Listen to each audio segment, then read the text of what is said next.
మీ పేరేంటి? సుబ్రహ్మణ్యం రెడ్డి అన్న. ఏముంది సమస్య మీకు? పింఛని ఇంతవరకు దాపోతారు వెళ్ళారు. అర్జీ ఉంది, అర్జీ కూడా ఇస్తావా? ఎన్ని సంవత్సరాలు? 3 ఏళ్ళుగా తిరుగుతా ఉండ చిత్తూరు కలెక్టర్ ఆఫీస్ నుంచి ఏడాడ కాదు, కలెక్టర్ ఆఫీస్ నుంచి ఎంతవరకు ఎన్ సుబ్రహ్మణ్యం రెడ్డి గంగవరం మండలం మాది. ఎంతవరకు పింఛని చూడు సి అయిపు ఇది కూడా అర్జీ ఇస్తావా దీంట్లో? చెప్పలేదా? వాలంటరీ చెప్తే అదే అండి. వాలంటరీ ఇంతవరకు ఇవ్వాలి. 3 ఏళ్ళ నుంచి తిరుగుతాం, నాకు ఎవరు లేరు దాపోతే. అంటే ప్రతి కొంతమంది 60 మందికి వాలంటీర్ని పెట్టారు కదా, ఆయనకు చెప్తే 5 ఏళ్ళదా పట్టించుకోవడం లేదు. ఎప్పటి నుంచి తిరుగుతున్నారు? 3 సంవత్సరాలు. 3 సంవత్సరాల నుంచి. ఆ డేట్ కూడా ఉండదు. ఇస్తా కావాలంటే దీన్ని పంపించేది కాబట్టి చెప్పండి. అప్లై చేయలేదు అనుకుంటా మీరు? అప్లై చేసినా అర్జీలు ఉన్నాయి, అన్నీ ఉన్నాయి. కట్ట ఇంటికాడ ఇన్ని కదా కట్టున్నా ఇన్ని ఫోన్ నెంబర్ ఇస్తుంటే కూడా నేరుగా పంపిస్తాను నీకు కావాలంటే అర్జీలు అంతా ఇన్ని. నెక్స్ట్ పొలమనేరులో ఎవరు అనుకుంటున్నారు? అమర్నాథ్ రెడ్డి గారు అనుకుంటున్నారా, వెంకట్ గౌడ్ గారు? ఏ ఊరికి టైం బాగుంటే వాళ్ళు వస్తారు, అది మనం గ్యారెంటీ చెప్పలేము.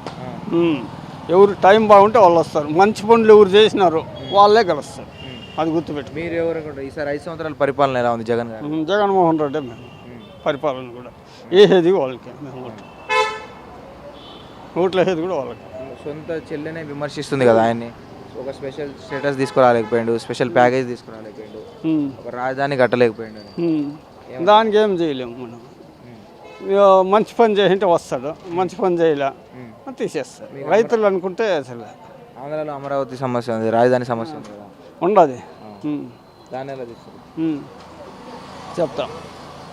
రాజధాని సమస్య ఉంది కదా, మరి చంద్రబాబు నాయుడు గారు వస్తే రాజధాని నేను కడతా అంటున్నారు కదా, అది చంద్రబాబు నాయుడు గారు ఎలాంటి వ్యక్తి అన్న? మంచోడు ఆయన, మంచోడు కాదన్నది. ముందు నుంచి వచ్చినాడు, లోన్ తోసినాడు ఆయన, ఇవి తోసినాడు, రుణమాఫీలు ఆయన కూడా తోసినాడు. ఆయనకి ప్రభుత్వం శాంతి చేయాలని చెప్పాలి. మంచోడు ఆయన చంద్రబాబు, మంచోడు కాదని చెప్పలేదు మేము. ప్రభుత్వం తిరగబడాలంతే. ప్రభుత్వం తిరగబడితే ఎవరు ఏం చేయలేవు. అభిమానం అనేది ఉండాలి నీ పైన, ఒకటే చెప్తాను నేను.